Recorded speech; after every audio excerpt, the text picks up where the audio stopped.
Well, there she is, 30 years old, near 30. Slime Lime rocket machine, ELR, pipe side view, got the brushed aluminum megaphone on it, with the updated pipe, better than the KR pipe that originally came with it. It's actually off of a 1100R. You can notice the collars there, the pipe collars. The advantage of this pipe, it sounds pretty much the same with the baffle in it as the original pipe, but the advantage is you don't have to drop the pipe and repack the copper donut gaskets in the exhaust every flipping time you go to change the oil or the filter, which was a major pain. So I got rid of that, and the old KR pipe was pretty beat up. You can put the KR megaphone on, it'll slip right on if you're so inclined. I don't have it anymore. It was pretty beat up and I just let it go. I probably should have kept it, but nonetheless, you can get whole new systems for $500. KR pipe, the original pipe, which I wouldn't have on it personally. But nonetheless, she's in pretty good nick, as they say in South Africa. Fairing, bikini fairing has been redone. The front fender has been redone, and pretty good match, the stripes and all that. They were just basically scratched up and little rust spot on the fender, so I thought it would be time to change them. Everything else is pretty well original. I think a couple of the blinkers are aftermarket, but they look identical to the original.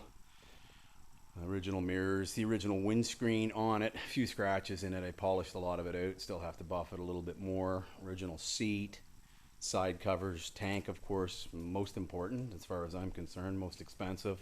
Original tailpiece, got a spare one. Actually, it's an original tailpiece, but this was new. The original tailpiece I've got, and it's pretty scratched up, and it had that Kirker decal on it. I wasn't crazy over it. Nonetheless, tank, as you can see, in awesome shape. I don't know if you can see the clock there, 32,322 clicks on the clock. I had it out the other day. It's awesome. It runs strong. Let's start it up and go from there. I'll pull that clutch in, so the camera's going to dodge for a second.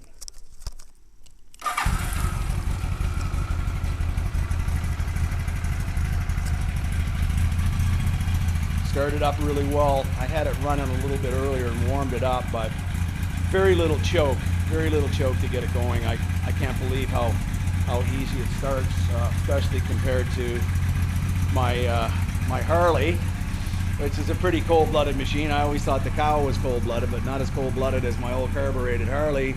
I've got my Victory over there, my Hammer, and it's fuel injected, so not the same issue at all. Engine's strong, it's tight, compression is good. I believe one was around 120 or something when I did it years ago, and the rest were all around $1.30 or $1.50 or something. I can't remember. One was a little weak years ago, but you'd never know it unless you did a test. Right? No smoke.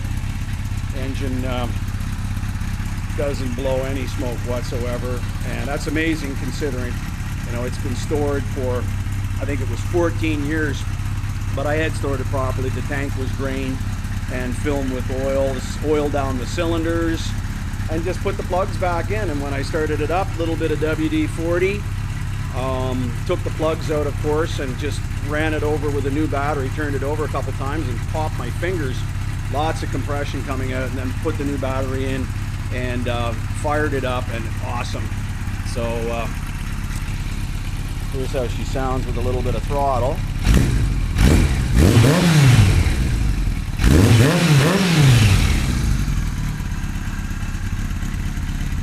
Nice tick-tock, lots of throat. Engine just as I remembered it. Valves are tight. Thought they might have to be shimmed. Carbs are perfectly in sync, or to me anyway. It just runs like it did when I put it away, or as I remember it when it was new. I bought it in 1983, worked for a Kawasaki dealership in Halifax, Nova Scotia, and they only brought in, I think only 8 made it to Nova Scotia, and most of them got wrecked pretty quick. If I remember, 2 went to Quebec. A couple French guys, Navy guys bought them, took them back to Quebec. So I think there was only around 6, and I never saw anybody in the province that had that had the bike. Just me. I was the only person that had one in Nova Scotia. Well, I'm the only one that saw mine. How's that?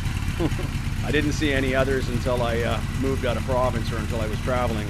I did see one a few years back on a trailer, mint shape, in Nova Scotia, and I thought for a second it was mine, because it was identical, and then I looked at it, didn't have the KR pipe on it. Saw one in the States identical to this with the 1100R and the brushed Kirker megaphone pipe on it, and I had to double take it. It had more miles on the clock, wasn't even running, and it went for $9 grand. So these bikes definitely hold their value, and I'm be really reluctant to let this go, and if I don't get the right coin for it, I likely won't. Anyway, that's the 83 ELR. Awesome bike from all angles. Actually, I watched Eddie win the Superbike races, the World Championship at Loudon in New Hampshire in '82, and that's what kind of inspired me to get this beast. A buddy of mine was a East Coast Superbike champion, Ross Meyer, a guy that I rode with when I was a kid, and he was the East Coast champion right up until I think '82, and